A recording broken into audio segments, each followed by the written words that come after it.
Salut à tous et bienvenue sur la chaîne, j'espère que tu vas bien. On se retrouve aujourd'hui pour une vidéo qui commence à maintenant être un petit peu habituelle sur la chaîne, les présentations de Steelbook. Si je dis pas de bêtises, on en est à la 4e partie, donc on va commencer tout de suite. On va commencer avec Tomb Raider, le Steelbook en 4K. C'est le deuxième film puisqu'il y en a un premier qui est sorti avec Angelina Jolie, si je dis pas de bêtises. Je ne l'ai absolument pas vu, moi je me suis attaqué directement à celui-ci. C'est un film que j'ai bien aimé et le Steelbook est vraiment cool. Je le possédais en Blu-ray juste avant, ça m'a permis de découvrir le film, je l'avais acheté d'occasion. Et comme le film m'a beaucoup plu, j'en ai profité pour me procurer cette édition que j'ai trouvée à moins 70%. Donc j'ai fait plutôt une bonne affaire. Je l'enlève de sa protection et comme ça on va pouvoir l'admirer beaucoup mieux. Cette protection, comme tu peux le voir, c'est des protections rigides. Avant, je n'avais pas ça. Et je trouve ça beaucoup mieux pour les observer. Puis ça, le Steelbook est quand même beaucoup plus classe derrière. Ça ne déforme pas trop le visuel. Je ne les achète pas, je les fabrique moi-même. Donc si ça t'intéresse, je ne sais pas si c'est déjà sorti ou si ça sortira prochainement. Mais je pense te faire un petit tuto pour que tu puisses les faire toi-même. Revenons à nos moutons, on va retourner sur le Steelbook qui est vraiment, moi j'adore en tout cas, avec l'actrice principale, je ne sais plus du tout son nom, avec en gros le titre ici, Tomb Raider en rouge, avec transpercé d'une flèche, un petit peu à l'image des jeux vidéo, et avec un grappin qu'elle se sert dans toutes ses expéditions ainsi que sur les jeux vidéo pour grimper. On va y retrouver sur la tranche le titre en rouge, pareil à l'image de devant, avec le Blu-ray 4K et des petits logos juste ici, et sur la face arrière, on va encore y retrouver l'actrice principale. Et je ne sais pas si tu as vu, mais il n'y a aucune écriture sur ce Steelbook. Et l'image est vraiment plutôt cool et assez travaillée. À l'intérieur, on va y retrouver deux galettes. Comme d'habitude, tu as le Blu-ray ainsi que le 4K. Les galettes n'ont pas de dessin, mais ne sont pas vierges non plus. Donc, c'est plutôt cool et un bon point. On y retrouve à l'image interne. Je vais enlever, il reste encore un CD qui n'a pas voulu venir. Donc voilà, j'ai réussi à l'enlever et je t'ai dit que c'était le 4K, mais on a le 4K, le Blu-ray ainsi que le 3D, donc c'est plutôt cool.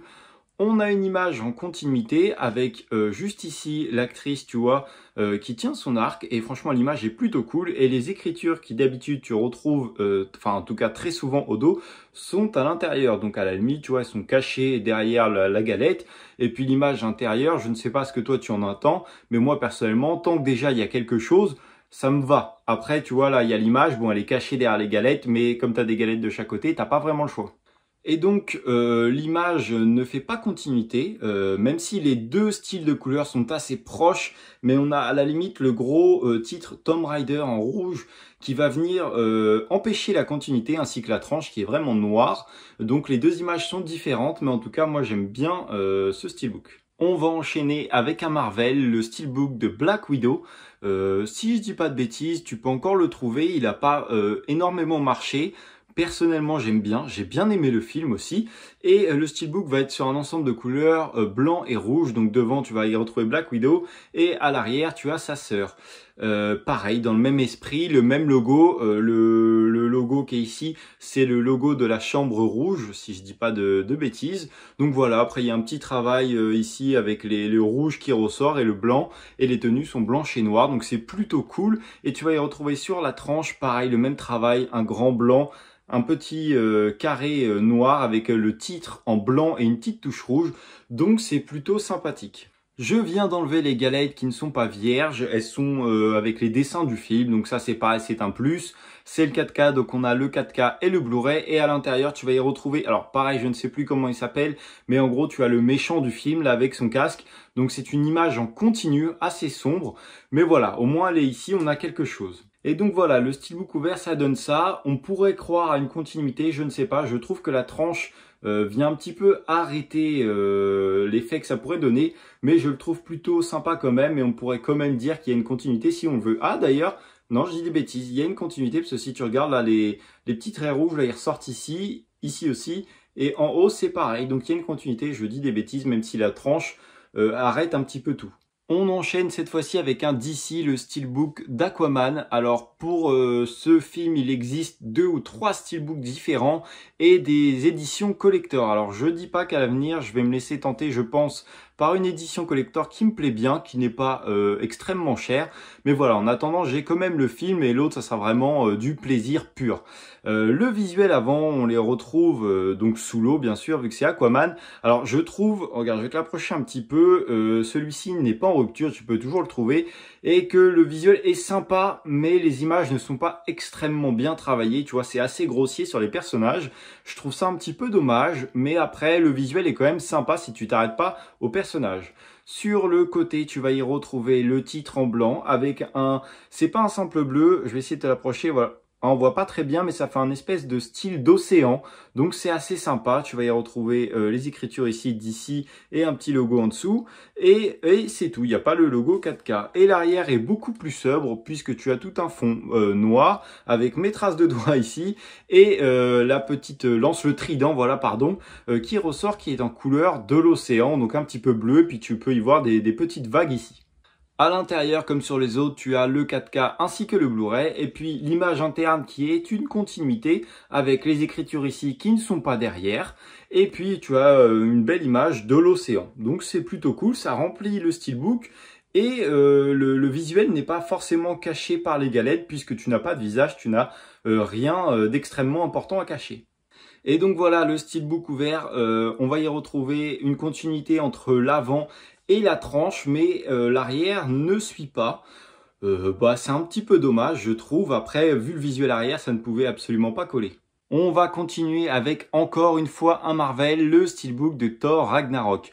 C'est un steelbook que j'ai acheté d'occasion aux alentours des 35 € si je dis pas de bêtises. Je ne sais pas ce qu'il vaut à l'heure actuelle, mais je sais que je l'ai acheté, il doit y avoir 6 mois, 1 an. J'ai eu un petit peu de mal à le trouver, surtout à ce prix-là. J'ai acheté le steelbook sans avoir vu le film. Je préfère largement le steelbook au film. Après tout ça, c'est qu'un avis personnel. Je sais que le film a quand même pas mal plu dans l'ensemble. Le steelbook, je le trouve par contre vraiment sublime. Ce mélange de couleurs et ce tranchant, tu vois, avec ce petit bleu ici et tout le orange avec tous les personnages principaux du film. Le titre sur l'avant est vraiment sublime. En tout cas, moi, j'adore celui-ci.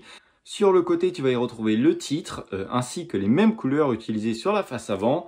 Et la partie arrière, on a choisi une image de Thor, qui je trouve est vraiment sympa. Tu as vraiment l'impression que le personnage est en avant-plan, et c'est vraiment ce qu'ils ont voulu mettre en avant sur ce visuel, avec les petites couleurs arrière qui sont vraiment sympathiques. Je te l'ouvre en entier, tu vois qu'il n'y a pas de continuité. Tu as une continuité entre l'avant et la tranche, mais pas vers l'arrière. Donc voilà, bon, écoute, il y a au moins une demi-continuité. À l'intérieur, on va y retrouver le petit lenticulaire que tu peux aimanter sur la face avant. Personnellement, je l'ai rangé. Nous avons encore une fois la galette Blu-ray ainsi que le 4K et une image interne en continu du combat entre Hulk et Thor. Donc écoute, c'est plutôt sympathique. Et pour finir cette présentation, on va finir avec Inglourious Basterds, un film qui est vraiment topissime. Si tu l'as pas vu, je te le conseille à 100%, avec un steelbook un petit peu sobre, mais je trouve qu'il fait quand même le taf, puisque là tu vas y retrouver, alors je ne sais plus comment il s'appelle dans le film, mais Brad Pitt avec le titre juste au-dessus, et qui est sur une montagne d'Allemands tués. Et sur la tranche, tu vas y retrouver le titre en noir avec exactement la même couleur que si tu prends le titre ici. C'est vraiment un copier-coller.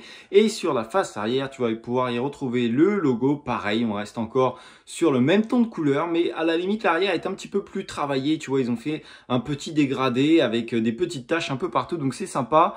Et ce qui vient gâcher un petit peu, c'est les toutes petites écritures ici qui sont inutiles et qui viennent gâcher le visuel du steelbook. Alors, elles sont moins visuelles que s'ils avaient mis un gros texte juste ici, mais je trouve ça dommage, surtout pour mettre ça. À l'intérieur du steelbook, on a la galette Blu-ray ainsi que 4K. Les deux ressemblent à ça et elles sont travaillées. Pour une fois, on n'a pas une simple couleur ou alors rien du tout. Et le visuel intérieur est tout simplement une image tirée du film vers le début. Et je trouve ça plutôt cool, elle représente bien le film. Et bon bah comme d'habitude, c'est dommage que le visage soit caché par les deux galettes, mais comme on a un deuxième visage, c'est pas gênant. Et pour finir, le steelbook ouvert, bon, alors je ne sais pas trop s'il y a une continuité, je ne pense pas parce que tu vois, les petits dégradés de noir qui viennent ici s'estompent arrivés à la tranche. Mais l'ensemble des couleurs de ce steelbook reste ensemble, donc c'est plutôt cool. J'espère que cette petite présentation de steelbook t'a plu. Si c'est le cas, n'hésite pas à laisser un commentaire, à me dire quel steelbook tu possèdes aussi.